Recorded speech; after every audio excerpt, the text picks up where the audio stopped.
All right, we're back. It's another Carolina podcast. It is officially the offseason, and boy, oh boy, has it been a busy offseason filled with transfers and NFL declarations, coaching fires, coaching demotions, and now coaching hires. And that's where we want to start today, because the biggest conversation heading into this offseason and so far in the offseason and probably headed into next year is going to be, how does South Carolina fix what was, by the end of the season, one of the most dreadful offenses that I've ever had the displeasure of watching on a week-in and week-out basis. And South Carolina has chosen Mike Bobo, former Colorado State head coach, former Georgia quarterbacks coach and offensive coordinator, to come in and take that same position as quarterback coach and offensive coordinator to fix South Carolina's offense. It was a name that was floated early. I think there was some mutual interest. Maybe people were a little more interested in Chad Morris. Wes was more interested in some like nerd sitting in his basement playing NCAA football who had just figured out the math of it all. He's still sitting there playing right now. He's still sitting there playing. Yeah, Mike Gundy's going to pick him up and make him a very successful offensive coordinator. But South Carolina has kind of, it's a Muschamp thing. Has gone with a safe pick. I'm not saying that it's a bad selection. I think Mike Bobo is a good hire, but it is a relatively safe hire. I'm guessing y'all weren't surprised, because y'all obviously get tips that these things are happening before they actually happen. But what's your gut reaction to the Mike Bobo hire? Push back on the safe pick. Really? He made the safe pick this time. The previous times were not safe. Brian McClendon, first-time play caller. The BMAC was like a progressive Brent pick, Peace at Florida. Nah, that was a pretty safe He'd been pick. an OC before. He'd been an OC for one of the most successful offenses for like 6 years. Was he the OC? He was Boise the State. OC at Boise State. Yep. And then before that was Charlie Weiss. Okay, so a little bit safer there. And then Kurt Roper was coming off of a Broyles finalist year. Not a ton of experience. That's true. Actually running. But yeah, I'm with you. Yeah, but yeah, this time is definitely a safer. Yeah, for sure. Which I think a little bit of that was tied to the going in the opposite direction, right? Of, BMAC being a guy that did not have a lot of experience, obviously a first-time play caller. He learned under some guys. He paid his dues in that regard. One of the guys he learned under being Mike Bobo. Mm-hmm. But, this time going in the direction of, okay, we picked a guy last time that wasn't experienced. There were a lot of things that went into it as to why it ultimately wasn't successful consistently over the past 2 years. But this time he goes, okay, we're going to hire a guy with a lot of experience, a guy he knows well, a guy he can trust, a guy who can work well with his staff members. I mean, Thomas Brown and Brian McClendon are guys that were on staff with Mike Bobo at Georgia, a guy that has production on his resume in the past. So I think a lot of it adds up. And a lot of people wanted Muschamp to go in the direction of, okay, go hire a young hotshot type of guy. And that makes sense too. And that maybe or even probably would have worked as well. But I think to him, just trying to get inside the mind, maybe that's even riskier. Bringing in a guy who, if you want to keep your coaching staff, your offensive coaching staff intact for the most part, how will the dynamics work? Or will that style of offense work? So this is a safer pick, but probably one that he believes has a better chance of working. Yeah, I think it goes back to fit, comfort level. I think you look at it and Muschamp needs a guy that, he is completely comfortable just sort of saying, hey, you go run the offense and I'm going to handle the defense. And, one thing Chris had reported when we were sort of leading into this search was that basically Muschamp wanted a guy that had done it before, that was a veteran play caller, potentially if he could find it. And then, like you said, I think it goes back to fit. If you look at the quote that they sent out with the hire from Muschamp, cited, blah, blah, blah. He says, quote, he is a proven and respected play caller and quarterbacks coach who I've faced many times over the years, blah, blah, blah, blah. Mentions third down percentage, which obviously was a huge thing for South Carolina this year. Yeah, they finished 0% for the year on third down conversions. It's very improbable. Yeah. A lack of third down conversions was massive for them. And but then the final sentence here, he also has a long relationship with both Thomas Brown and Brian McClendon, so it will be a smooth transition for our offense, end quote. In a lot of ways, it's sort of, I've often said that I felt like Will Muschamp at times has been a very unlucky coach, especially with some in-game situations, but it sort of worked out for him that you did have this guy who has done it at the SEC level, who you're familiar with, who's been a head coach for 5 years, he happens to be getting let go at the exact moment that you're needing to make a change on offense. And hey, he's got a really strong relationship with two guys that are on your staff. And, let's call it for what it is. Brian McClendon gets stripped of his play calling duties. One of his really good friends, Thomas Brown, is also on staff. Thomas Brown has your future feature back committed in 5-star Marshawn Lloyd. And there was a lot of moving parts to have to try to consider with this. So, I think Muschamp, you could have gone the sort of, my crazy, all-out idea, and that would have been fun to see what would happen. But I think the variance in possible results was probably much larger with that. It could have really worked out, and you find like the next big star, or it could have completely, blown up in your face. And I don't know if they feel like they being, South Carolina Muschamp, the staff, Ray Tanner, I don't know if they feel like there's not a season to sort of experiment with this in there. There's not a season to say, well, we got to have a year to put in, to install everything to get everybody comfortable. The winning has to come now. And, I think that's a part of this. Blowing up the entire offensive staff, you would have been in a situation where there would be so much new going into next year that it would be hard to expect a lot from the offense. And I'm sure at some point, probably all offseason, we're going to talk about the scheme and what Bobo needs to do and what he needs to accomplish. But, to me, the very first thing that pops in my mind is, what's this scheme going to look like as he sort of tries to, make it fit with his personnel and, how quickly can he implement it. I think, especially this year, it's going to be much more about Bobo taking a lot of the terminology and some things that South Carolina already does and trying to make it fit with what he wants to do as opposed to completely starting over. Before we move on maybe a little bit more to whatever topic you have, Pearson, or how Bobo's going to structure the offense here, quick note, because what Wes said, what he passed on that Muschamp said got my wheels turning a little bit. Mike Bobo and Muschamp head-to-head. I thought that was interesting. I thought about it, but not really, and I hadn't looked it up until now. So head-to-head matchups between those two, since Muschamp said that they'd faced many times. In 2007, Muschamp was the defensive coordinator at Auburn before he went to Texas. And so that was 2007, Auburn, Georgia, 45-20. Georgia put up a 45 spot on Auburn that year. 2011, obviously, Muschamp had moved on to be the head coach at Florida, and they played 4 straight times from 2011 to 2014. So 2011 matchup, 24-20 Georgia. 2012 was that Florida team that beat South Carolina down in the swamp. At the time, they were number 2 in the country, Florida was. Georgia won 17-9. So sort of derailed Florida a little bit there. All right. And then 2013, Georgia won 23-20. And then 2014 was that inexplicable Florida win. That team was not really that good. They ran the ball a ton, and they won 38-20 over a top 11, actually, Georgia team. So not Georgia's best performance there. But other than that, Mike Bobo got the better of those other matchups. And the familiarity, I think, is no small part of this. Y'all both mentioned it, and so I think it's worth reiterating because I think this is one of the biggest elements of Will Muschamp choosing Mike Bobo. There's a lot of things that went into it. Obviously, you mentioned timing. Maybe Will Muschamp's been unlucky, although, some people would say, I might say this, I don't know if I actually believe this or not, but no such thing as luck. It's just a matter of preparation, meeting opportunity, and whatever. And maybe this is the right opportunity, meeting a prepared Will Muschamp, and that he was prepared to make a change, and Mike Bobo became available. So I think this could be good. I'll talk about the personnel fit in a second because I think that's interesting and should be encouraging, at least for the short-term future for Carolina. But the continuity is important. And obviously not continuity because Mike Bobo's never been at South Carolina before, but because Thomas Brown's on staff, because Brian McClendon's on staff, because Will Muschamp's on staff, we saw the Gamecocks part ways with Jeff Dillman and Dan Werner in the offseason. They demoted Brian McClendon, but clearly they value what he brings to the table offensively and as a receiver coach and especially as a recruiter enough that they didn't want to just get rid of him. They saw enough in what he brings that it was important to keep him on staff. And we talked about this a little bit last week, and now that we have an actual hire to talk about, this is sort of the reality.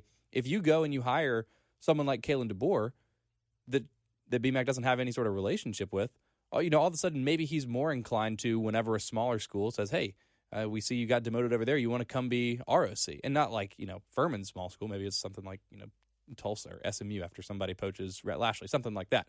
He will get another opportunity. He will get another offer. And so for South Carolina, it's a matter of how do we keep this guy around, even though we're demoting him, because we value him? How do we keep him around? And a good way to do that is to have someone that he has a relationship with. And the other thing that it allows you to do, because clearly change is needed in the offensive meeting room at South Carolina, but I also think continuity is important. To your point, if you bring in a whole new offensive staff, you can't really be expected to turn things around in basically one offseason. And we also know, because we're about to talk about it, Will Muschamp has restructured his contract in a way that would make a theoretical buyout after this year a little less painful for the university. So they're basically saying, hey, this is your chance. Good luck with this hire, but also kind of taking that into account. And so Will Muschamp recognizes that. So you need to make whatever changes you feel like are going to help you while also, I guess, creating as little upheaval as humanly possible. And I think Bobo sort of checks all those boxes. And then to go to the personnel point, I know some people have, and again, Wes, you and I talked a lot about this last week, and we're sort of in agreement, something energetic, something new, progressive, fresh, fun, like a little more 2019, I think would be fun. I think theoretically would be nice for Carolina, again, just to infuse some energy into the program, especially on that side of the ball. But the reality is, even if you bring in the most dynamic offensive coordinator in all of America right now, you're not necessarily going to have the personnel to play like that. Your presumptive starting quarterback going into next season is Ryan Helinski, who's not very mobile, so it kind of limits what you can do. And yes, he's a good pocket passer. Yes, he's got a quick release, and he could probably run a pretty effective West Coast offense. But you also are returning very little proven receiver talent, so that limits you there. Where your strengths are theoretically going to be coming back is bringing back a lot of offensive linemen that are big, but they're also fast and athletic, that like to get out in space and block, that blocked very well for Carolina's running backs for most of this year. A 5-star running back, which, by the way, shout out Rivals for finally giving Marshawn Lloyd that 5th star after being 4 stars for a long time. And a quarterback who has not really shown yet through a up and down freshman season where he was banged up to be a game breaker, but a very good, very competent game manager, someone that doesn't turn the ball over, somebody that can, make those short and intermediate throws. But you're not going to be winning games, and you're also not going to be losing games, by and large, with Ryan Helinski at quarterback, at least based on what we've seen. And given that that's sort of what Mike Bobo was doing, I mean, he had some elements of spread, obviously, in his offense, especially towards the end of his Georgia tenure, but he was the OC for, 7-8 years there, and it was mostly more pro-style stuff. It was a lot of under center. It was a lot of I-form, hand it off to the running back, and then you have guys like, Matt Stafford was awesome, but then you have guys like, Aaron Murray that's just a good quarterback in that sort of like game manager mold, and I feel like that style of offense is going to be a little bit easier to bring to South Carolina and implement immediately in 2020, again, especially with the personnel. Yeah, and you can always sort of evolve, as an offense. You look back, if you look at Bobo's numbers at Georgia, obviously different talent, but, and I've been guilty of this as well. I was like, well, look at the running backs he had. But if you look at his last, I think 4 or 5 years at Georgia, statistically, they're top 4. I think when I looked, it was top 4 in the SEC in scoring offense. 4 of the last 5 years he was there. They were number 5 in the other one that wasn't in the top 4. Number 1 in the SEC, I think once or twice during that span, averaging like 41 or 42 points a game. It was 34 points a game over the life of his career as OC there. Yeah, like 33.8. So, you've got a situation there where, he's put up points and he understands offense and he's going to have to adapt. And I think we do get caught up in pro style versus spread, and then what type of spread are you running? And a lot of these coaches, to me, all the systems have sort of gotten just melded together almost, and everybody steals a little bit from now. What are you going to major in? I think is one part of it, and people talk about identity. I don't know if we can answer that yet. I talked to Luke Doty, which is another story maybe we can talk about. I talked to Luke Doty last night because Bobo obviously was officially hired on Tuesday afternoon. We're recording this on Wednesday, so Tuesday night, he and Muschamp were at Doty's house, and I asked Luke, hey, what did he talk about the scheme? And I was curious for myself as well, and he said they didn't get into the ins and outs of the X's and O's, which my guess is I don't think Bobo quite knows yet either. No, I mean, he's got to come in and assess what he's got. Yeah, and his answer to Luke was, obviously, and this is recruiting talk. Our plan is to put up points, to score points, have fun, blah blah blah blah. But he said the scheme will be 100% based on the personnel. Here's what we have, and here's what we think we can do with it, and and you're a big part of that. Was sort of the message. So, I'll be very curious, but I think as you look around college football, you can win. And the great thing about college football is you can win a variety of ways. There's very, very different approaches throughout college football that you can win, but a lot of these schemes, they start getting mixed in more and more to where, pro-style offense sort of has almost a negative connotation at this point because it doesn't sound new. Well, not to mention the pro games as spread as we've ever seen. I mean, Lamar Jackson's about to win the MVP just running a college offense in the NFL. Yeah, the pro-style offense is now a lot of what we've seen in college for years. Now you have Joe Burrow at LSU absolutely setting the conference on fire, about to win the Heisman in a, quote, pro-style offense. Now, I would add, I think a big part of the reason their offense is so good from what I've seen is also that Joe Burrow is way faster than anybody ever gives him credit for, and he extends plays like crazy and makes big plays with his feet. So I think that's still a part of it. And for those of you that are listening that are confused, because you used to Chris chiming in here, we are talking about Joseph Burrow. Chris always likes to add Joseph Burrow. Yes. But yeah, I mean, he's texting, so I had to do it for him. Clear that up. Yep. Yeah. And I do have a man crush on Joseph Burrow and his ability, but he's awesome. But yeah, that is a pro style offense, Yeah. whatever that means. But anymore. you're right. Like there's a very small number of schools that are very dogmatic about doing one thing. Carolina's not going to be Wisconsin, and they're not going to be Washington State. It's going to be somewhere in the middle. But I think what we've seen over the last couple of years is when Carolina's at their best, it's when they're able to run the ball, run first. Again, especially if you have Marshawn Lloyd and some of these offensive linemen that, while the offensive line struggled at times pass blocking this year, was pretty much always at least good to decent at run blocking. The App State game kind of stands out, but there are so many weird things about that game. I don't know who you blame that game on, but the offensive line certainly takes some blame for that. But that's sort of the strength of what you're doing. So it's got to be run first and pass second, not just because you don't know exactly what Ryan Helinski can do. You don't know if he can go out there and win you a football game, like I said, because anytime he ever threw the ball more than 40 or 50 times, it didn't go well for Carolina. Part of that's because the only reason he had to throw the ball 40 to 50 times is because they were trailing. Part of that's because, maybe he's not going to be Joe Burrow. I think that's probably safe to say, at least at this point. And then I think most importantly, to go back to lack of playmakers, Shi Smith is your best guy coming back, and he had a real kind of nothing year. And Josh Vann, who led the SEC in drops, at least for a while. I don't know if he did by the end of the season.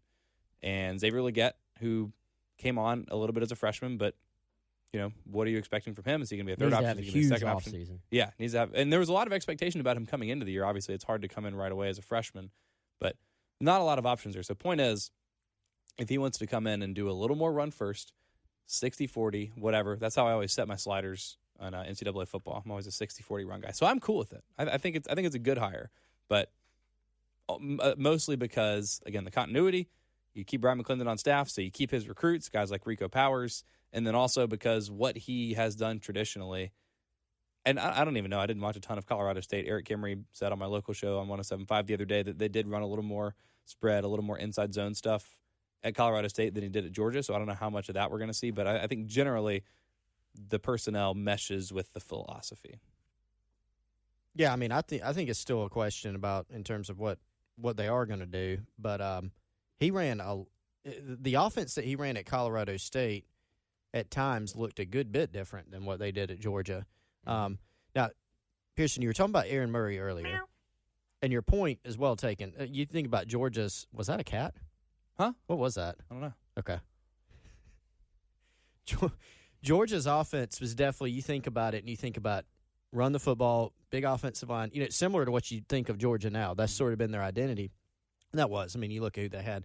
Noshawn Marino and Todd Gurley, Nick Chubb, Sony Michel, all those guys. Yeah, Noshawn Marino. That was the focal point. First-round you pick. have Matthew Stafford, who is the number one overall pick, who's obviously had a much longer and successful career than Noshawn Marino, and some of that has to do with quarterback versus running back, but that's sort of the point. Like, Moreno was the focal point of that, not Matt Stafford. He was. But Aaron Murray also set the SEC passing record. Yards or touchdowns? Yards. Really? He didn't throw for less than 3,049 yards in a season. Really? Right. Huh. So this is what, now, were they? I guess was he a 3-year starter? He was a 4-year starter, Yeah, so okay, that helps. But, yeah, it's like the Jake Bentley thing. Hey, but 3,000 yards a season that's every a lot. year. That's 3,049, 3149, 3893 as a junior. Okay, so almost 4,000 yards, and then 3,075 in 2013. I think So, Joe Burrow's closing in on 6,000 right now. Yeah, something Not like actually, that. it's like 4,800. But And it might as well. 2012, I mean, that number is almost even. He threw for almost 4,000. If Georgia could have done anything against South Carolina in that 2012 game, Aaron Murray's probably over 400 yards. I think Clowney had like 40 sacks in that game, or just. And Murray threw at least just one all over pick, that one that like Devontae Holloman had, like diving with his arms extended. Yeah. Yep. Yeah. So, I mean, the point is, he's had good quarterbacks most of the time. Mm-hmm. He's played, Matt Stafford played as a freshman. Aaron Murray played as a redshirt freshman. And then you go back and look, and I know Wes is going to have more on this week, GamecockCentral.com, just taking a closer look at some stuff that Bobo did at Colorado State, because that's been a question people have. And it's been interesting because you'll go back and watch their film from what they did this year, and they would open up in 4 or 5 wide sometimes. Then the next formation they're in 4 wide and they're stack, and then the next formation they're like, they're in 3 wide with an H back, and they'll do some different stuff with the H back, but then It's very multiple. They'll either go Does score. Carolina have 4 or 5 wide receivers? Well, they don't have 4 or 5 proven ones. Yeah. So again, it'll be interesting to see what they do, but they'll do that, but then they'll come out the following drive at Colorado State and they run I formation, run play action, or run the ball. So, what they do will be very interesting. I think it'll probably be multiple, but it's a question mark. But he's a guy that we've seen now he has experience doing all those things. A couple more things on personnel, but I want to take a quick detour first because otherwise I know we won't come back to it. The other part of the board approving Mike Bobo's contract yesterday afternoon was an amendment to Will Muschamp's contract and a raise for Thomas Brown. Thomas Brown gets a bump from $300,000 a year to $500,000 a year, and that $200,000 is coming directly from Will Muschamp's, what do they call it, an elevator clause? Escalator clause? Escalator clause, Yeah, one of those things that helps move you upwards, where basically every year for his contract, he got an extra $200K, basically sort of like a retention bonus kind of thing. And he's forfeited that now, I guess, for the remainder of his career, or remainder of his contract the lifespan of his contract, to go to Thomas Brown. So I don't know how much of that was the board / Ray Tanner saying, hey, we think this will be a good idea. I know they say it came from Will. I don't know. That's the official word, and that's great, and that's nice, and you're believing in your guy. And clearly Thomas Brown, for what he's doing, hopefully hanging on to Marshawn Lloyd for South Carolina and doing a really good job with that running back room for the most part of this year until guys got banged up,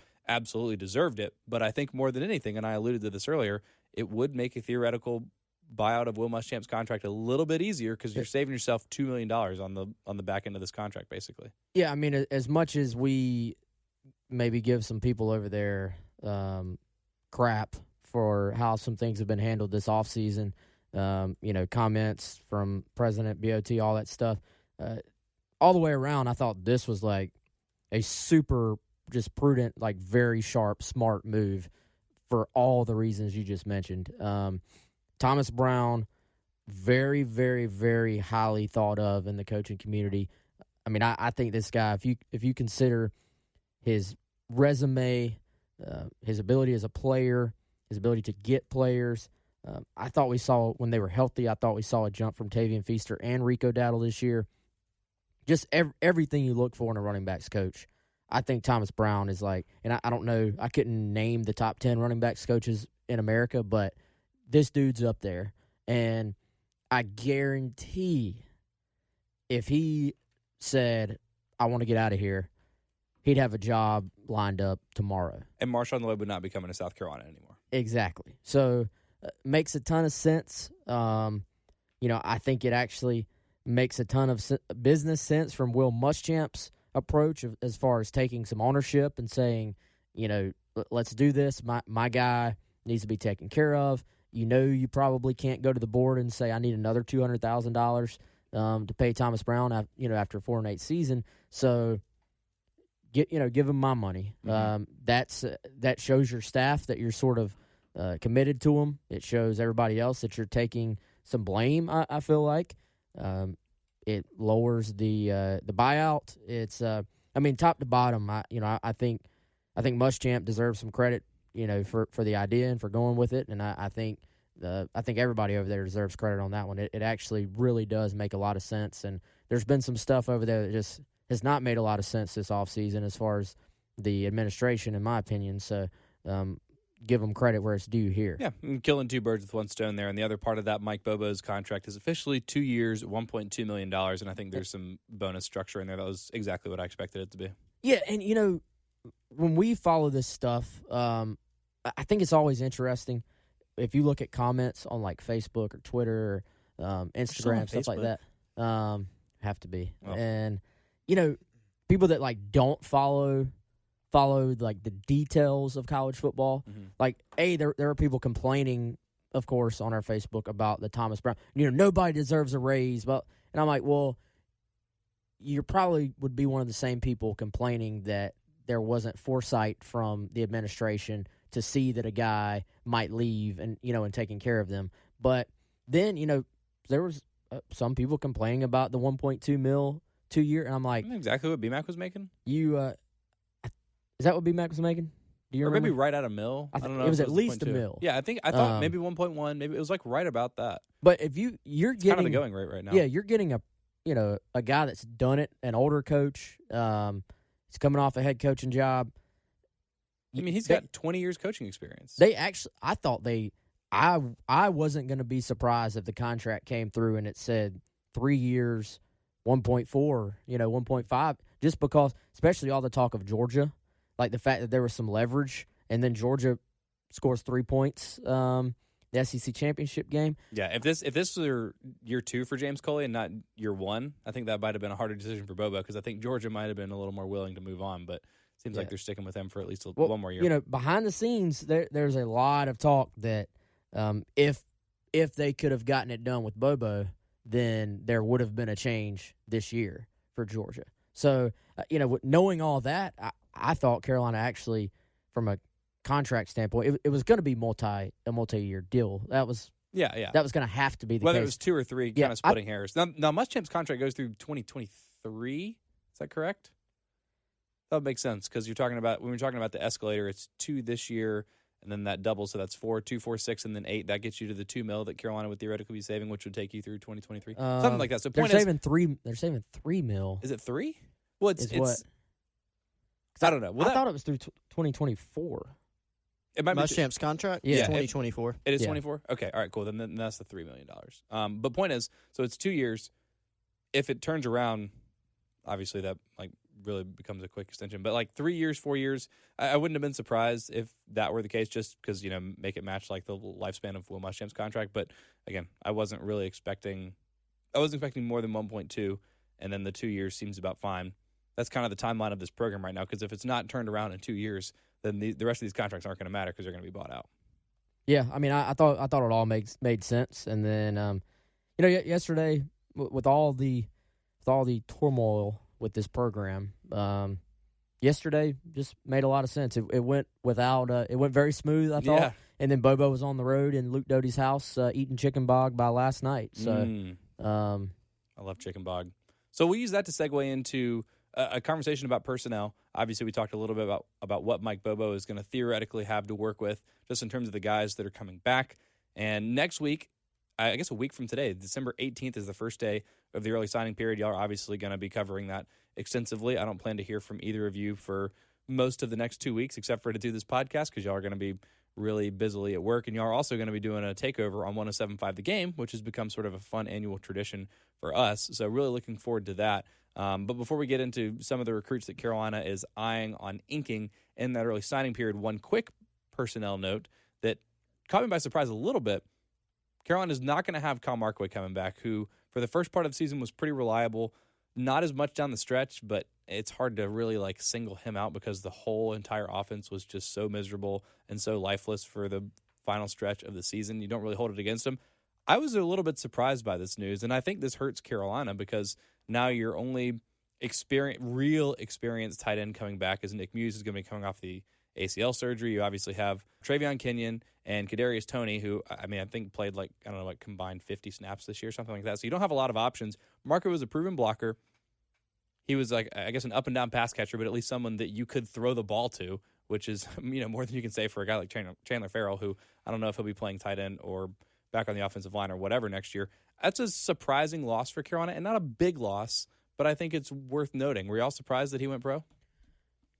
I thought it could go either way going in. I wouldn't say I was expecting one way or the other. I got the impression, I had reached out to somebody close to Markway yesterday. I got the impression that he just felt like rather than come back for what would have been a 6th year, that you're starting to get up there in age as far as NFL future goes. He's had so many injuries early on in his career, and they were very, very tough injuries. And the guy went through a lot in his career at South Carolina, and I think he just felt like sometimes it's just time. You're going to have a new offensive coordinator. Now, I'll say this. I think Markway actually would have fit in really, really well with some of the early stuff we've looked at from Colorado State. And, I think personnel-wise, that H-back and the fullback is probably the same person in that scheme. I think maybe moving a guy like Markway around probably fits very, very well with what some of the things I think South Carolina will look to do. He's going to be pissed when Nick Muse has like 750 yards and 6 touchdowns next year.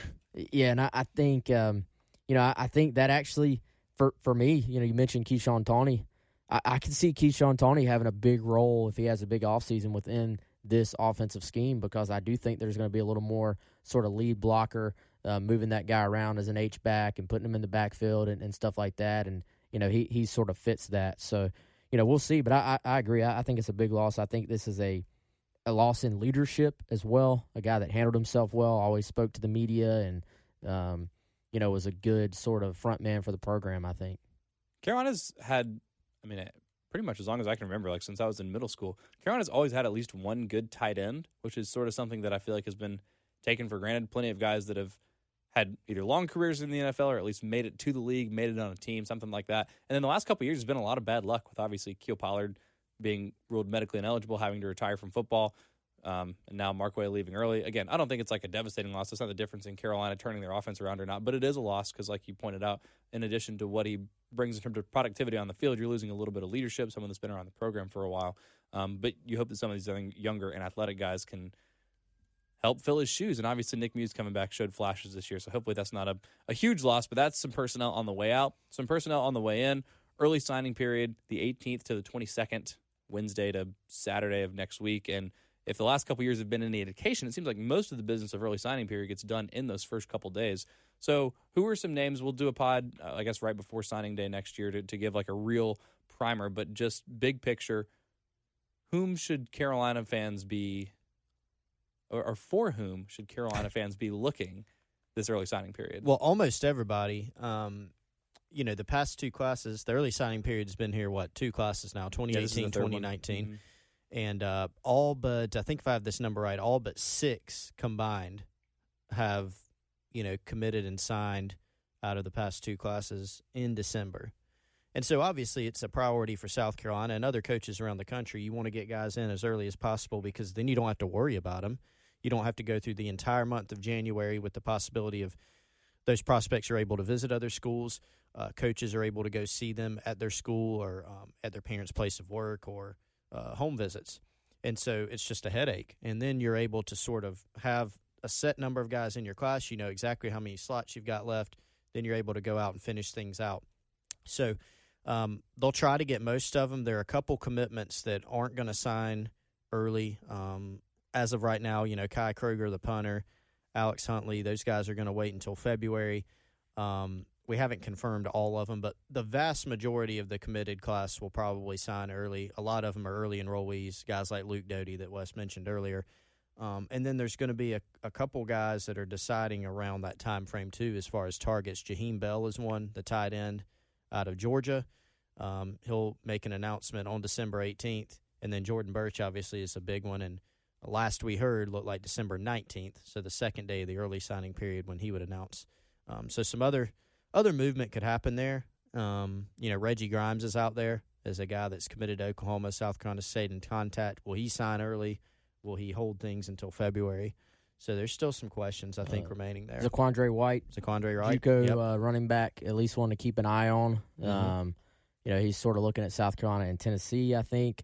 And the numbers are tight at this point. So it's always a battle there at the end to try and you got to fill as many slots as possible, but you want to fill them with the guys that you want to fill them with. And you got to sort of have I think it's very important to trust as a staff, to trust your information you're getting about, am I in good shape with this guy or not? Because you can't, if it's a guy that you have to have or you really want, you sort of have to save that slot for him.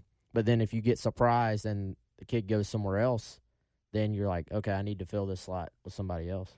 It's funny how much the early signing period has changed the narrative around recruiting because it's still the early signing period. And you mentioned some guys like Kai Kroger and Boogie Huntley that are going to be holding off their official inkings until February when the actual national signing day is. But just because, as you mentioned, has been so prolific, especially for South Carolina the last couple of years, I think fans start to get a little bit nervous. So when they hear you, Chris, say Kai Kroger and Boogie Huntley are waiting until February, I know at least a couple people listening all of a sudden get kind of nervous.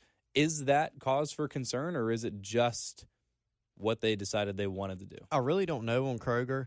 Huntley, I mean, anytime until a guy is signed, unless there's just an absolute clear cut, exactly what's going on, you're going to say, well, why are they not signing? That's natural to do. I think with Huntley, there's some logistical things behind it.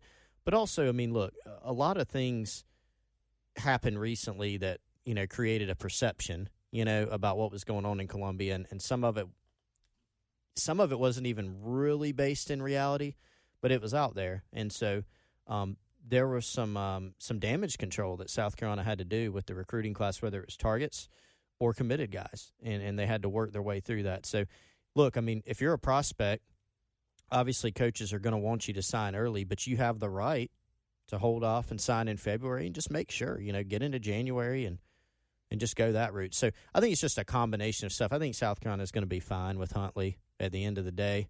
I really do think it'll be fine. I'm more worried about Kai for Carolina because I think we talked about this when he initially committed to South Carolina. The track record of punters and kickers named Kai or some derivation of Kai is outstanding. Carolina needs to land that. That's just, I mean, you have Kai Forbath, you have Kaimi Fairbairn, both kicking in the NFL right now. Obviously, Kai Kroger, a guy that we're talking about, who's well-regarded as far as that position goes. Were there any other guys that I forgot that are Kai or Kaimi or some derivation that are good kickers or punters? I don't know. You already said Forbath, right? Yeah. No, I'm not sure. Oh, and that did remind me, sorry to get off your point about punters named Kai, but there's a kicker, Mitch Jeter, that South Carolina also offered last night, who's visiting on Sunday. Now, I don't have a ton of details as to – it is a scholarship offer. I don't have a ton of details of people have wondered, is it a gray shirt? I don't know yet. But so Carolina's got a pretty good idea of the majority of the guys coming in. There are some guys that are probably on the fence, so they're not sure one way or the other. I know there are some guys, like Miles Murphy was originally committed to South Carolina. He decommitted. He committed to North Carolina. Is he someone that's expected to go in the early signing period, and where is he projected to go at this point? Miles Murphy, I don't know when he's signing, but I don't think there's any, So Carolina fell hard and fast in terms of his ranking of schools because he was committed and then decommitted, right? No, he was not. Well, he wasn't publicly committed. Okay, all right. So he was never. South Carolina was in good shape, and then North Carolina took over. Yeah, and then even down the stretch, I mean, different people were told different things about where he was going, but there's a little bit more, behind the scenes, probably pointing to North Carolina, but there was a lot of people that continued to be told it was South Carolina. So that's why there's a little bit of a question there at the end, but including guys committed to South Carolina. Yeah, I mean, everybody committed to South Carolina heard directly that it was going to be South Carolina, and it wasn't. So that happens sometimes, not a ton, not as much as people say. All right, so definitely not him. Who are some other guys that Carolina's been in the mix with that haven't necessarily publicly committed that are going to be on the fence that Carolina may be eagerly awaiting a decision in December? Period. Yeah, I think you hit them all. I think we hit all of them. Really, yeah. So they have like 17 or 18 that are up. just gonna happen, and then you got to wait and see on like 4 or 5. Yeah, and they might have to carry and then February a couple guys into February, maybe. Yeah, but it'll be interesting, and some players could pop up late. I mean, Yeah. If Grimes signs early, do they get in on another D lineman, late? Do they take a look at another offensive lineman? Maybe. What's the kicker situation? I think there are a few questions, but by and large, we know most of the guys. Jakari Caldwell. Yeah, Jakari Caldwell. That's another guy to watch. Receiver out of Northwestern. South Carolina offered him last week. They were by. Bentley went by last Monday. Loved what they saw. Offered him. He's a senior. Just had a big senior year. Kid picked up. It was like 10 offers within a week. Just as blown up. Finally got some film out there. Northwestern, for as long as I remember, Northwestern high school had outstanding quarterback play, and that the last couple of years they have not. And this kid, he's a 6'4", 193-pounder, runs a 4.5 at the Shrine Bowl. I think a 4.2 something shuttle, which is crazy at that size. Just didn't really have the film to back all that up yet, and his senior film came out. It was really, really good, and then teams have jumped on him. If South Carolina can land him, which I think they potentially can fit him in there, I think Rico Powers is probably my favorite of their receiver commits, but Jakari Caldwell I think would quickly, rankings or not, I don't care about that. I think he would quickly shoot up to probably my second favorite receiver for South Carolina in this class, just because of the upside. He's a big kid. South Carolina has had size at the position, but Jakari's a big kid who can run. And they need a guy, in my opinion, that can stretch the field, take the top off the defense. If you look at South Carolina later in the year, Chris talked about this last week, everybody was playing man coverage, but also, the safeties were just playing so close to the line of scrimmage because there's no threat over the top. And to me, when you play Shi Smith, who's probably your best deep threat in the slot, which South Carolina does, he's not running a bunch of vertical routes most of the time. He's running, posts, crossing routes, slants, stuff like that, the occasional slot fade down the sideline, wheel route. But for the most part, your outside receivers are your guys that stretch the field, and South Carolina has not had an outside guy that can just really take the top off of defense. So I think adding team speed, big priority for the Gamecocks, at least for me, moving forward, and something they've missed. And Caldwell's a guy who's big enough to play outside, but also he's a long strider, track guy. He can, maybe potentially help that down the road. And Power is still pretty solidly Carolina at this point? I think so. BMAC staying on, I think, is a huge deal with him. I think we mentioned it when he committed to Hapeville Charter, which is where Rico is now. He transferred in. The coach there does an outstanding job getting his guys ready for the next level. But the coach there has known BMAC, I think he told me since BMAC was like a player. Wow. Yeah, like they've known each other forever. And so the demotion hasn't made him sour on just how the staff feels about McClinton. No, I don't think so. So I think they're good there, and I think you look obviously Luke Doty, obviously Marshawn Lloyd, but right up there I have Rico Powers. I think is a guy that's got a big future and probably could potentially play early at South Carolina. So we'll have a little more extensive breakdown, obviously, next week. We'll probably do this podcast a day early since Wednesday is early signing period, and y'all are going to be unbelievably swamped, and you will be on Tuesday too, but I'm going to force you to do a podcast because we've got to give the people what they want. But we'll do a few more specifics on a couple guys that Carolina will obviously be watching. Before we get out of here, though, one more unresolved bit of personnel business for South Carolina. Obviously, as they await recruits, they are also awaiting a final decision on a strength and conditioning coach. South Carolina's filled the empty quarterback coach position. They filled the empty offensive coordinator position. That's the last piece of the equation. And, Wes, that was one that you identified at the beginning of the offseason as arguably more important, or at least as important. That's how important it is. Yeah, it's as important. Two asses. It is ass important. The strength and conditioning coach. Y'all have been posting great updates, as y'all did for the offensive coordinator search with the coaching staff. If y'all want to see it, you have to go to GamecockCentral.com, and you have to be a subscriber, which if you're not, you can use the exclusive podcast code GCPod to be an insider for a month for free. And great time we got to do all it. kinds of deals. Yeah, going you on got a right ton of now, deals. too. It's Christmas time, and there's no better time to be subscribed to GamecockCentral.com. Chris Santa Claus Clark is out here just throwing out deals. If you like Nike, by the way, you can sign up now and get a $75 gift card to Nike, which actually works online, in store, and you still get 25% off your annual sub as well. So annual sub normally is like $100, 25% off. So you buy the sub for $75, and in turn we'll email you an e-gift card of $75 value to Nike. So basically it all evens out to zero. And actually, you know what? If you want to get 50% off and you don't like Nike for whatever reason, just type in Gamecocks on the promo code, and you can get it for 50% off an annual sub as well. So however you feel best works for you. Try one of those things. There's no excuse not to sign up, is what I'm telling you. And how long are these deals around? The Nike one is while supplies last. Like literally, there's a certain amount of gift cards we're So allowed by the time you're listening to this, give away. Yeah, I'm worried about it. You know, the Gamecocks one, the 50%. We'll see. We may keep that running a little bit longer. GC Pod is always the way to go. GC Pod, but that's just a month. But it is for free. I was about to say. So here's what you got. GC Pod, you get 30 days free, but that can't be combined with other offers. So once your 30 days free is over, you're paying, the $10 a month, or, you're paying the full price on the annual. Whereas if you say, all right, I'm ready to roll the dice with these guys and get really good Gamecock coverage and find out what's going on, you can either for early signing period, for the coaching search, for spring, which, is going to be here before we know it. Yeah, use the Gamecocks code, which is 50% off, or use the code. The code is Nike. Use the Nike code, and you get 25% off plus a free $75 gift card, which, I would say you could get some nice Christmas present with that, or you could just be selfish and get yourself a Christmas present Well, with that's that, still a nice Christmas present. which is what I would do. It's not less nice because it's for you. It's more nice. Yeah. Way more nice. There's Nike outlets.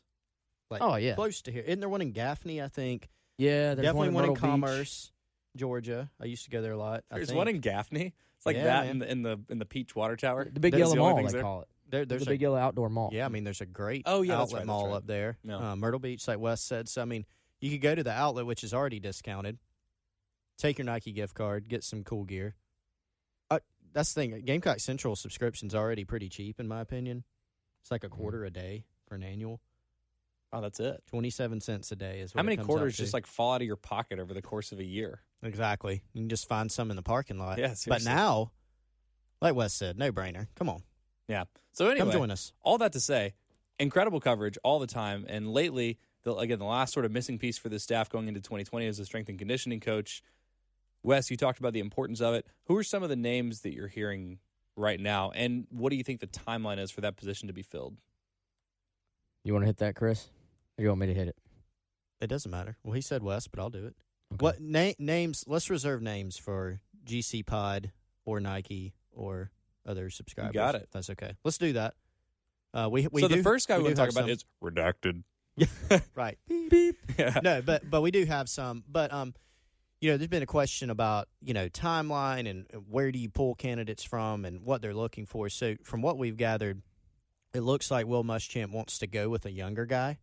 I'm young. You are, but I hit the gym. You're. I think you're in pretty good shape, but they need a guy who can teach it as well, and so I'm good at nutrition. they're gonna and you are good at nutrition. I'll give you that. But Y'all should see what this guy eats for lunch. Yeah, The most nutritious shake. Is it called a shake? Well, I mean, yeah, Smoothie. it's a smoothie. I just make it because it's easy to come in. So I do my show from 12 to 1, and then normally I'll be like editing this in the afternoon, or like this afternoon I'm going to be on in place of Tommy with Jay. So I'm going to be on from 12 to 4, so I got to bring something that's mobile. So I There's just make a little nutrition shake. It's packed. strawberries, good. Bananas, good. A little bit of yogurt, just homemade. So there's no added sugar or anything, so that's good. Some chia seeds, some flax seeds. You don't even taste those. It just gives you all your essential amino acids and a lot of other good nutrients in there. They're also very caloric, so I'm not like starving myself. A little bit of spinach, a little bit of peanut butter, all good things. I grate a little fresh ginger in there because it's an anti-inflammatory.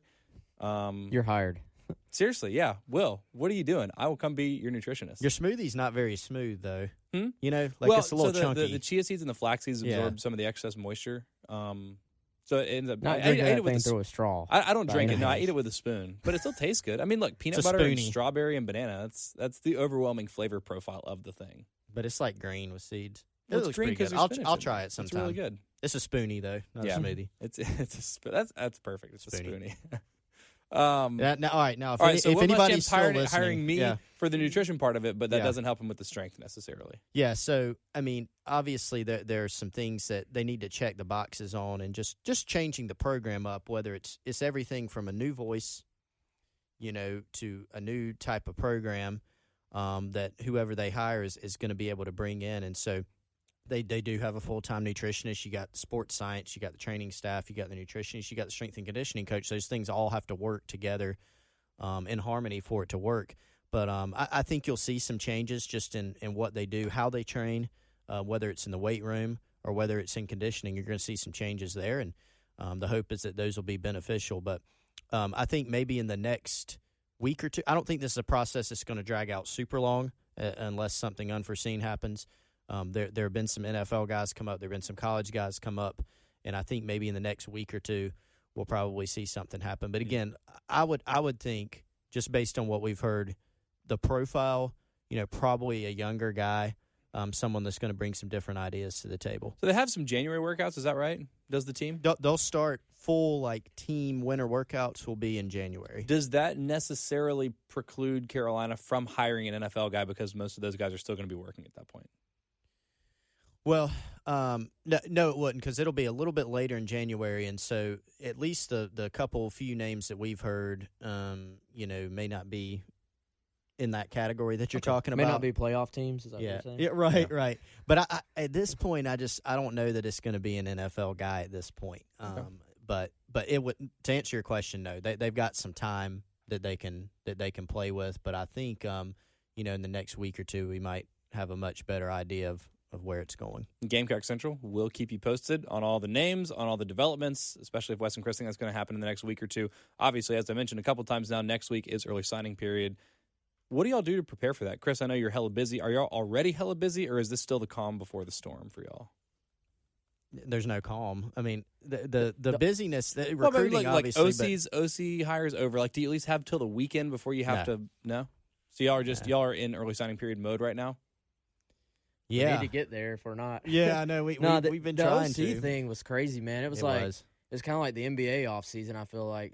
For Carolina fans, it was kind of funny. You can look at, we can watch our subscriber numbers go up and down or our traffic go up and down. That's right. Wes and Chris are watching, y'all. By the end of the year, though, it was like everybody was just done with football. Mm-hmm. And then as soon as football was over and all this OC talk started, everything just spiked up because everybody's like, what's going to happen? Mm-hmm. So it's been interesting how busy it's been there. And I got to say, Chris freaking nailed the OC search stuff. He can't brag about it, but I can brag about him. So he nailed it. I mean, he was, I think, ahead of the curve on all that stuff. So he knew it was Bobo before Bobo knew it was Bobo. Maybe did. He incepted it into Bobo's brain. Yep. You ever seen Inception, Chris? I have. Okay. Great movie. You know how that works. Yeah, I really like that movie. I haven't. I think I saw it. I may have watched it twice, but if I watched it twice, the second time was in 2009. So it's been a while since I've seen it, but I really liked it. I kind of don't want to watch it again though, because it's like a nice preserved memory, and I don't exactly remember what was happening. I don't want to watch it again and either get more confused or have more clarity. I just kind of enjoyed the experience as is. I respect that.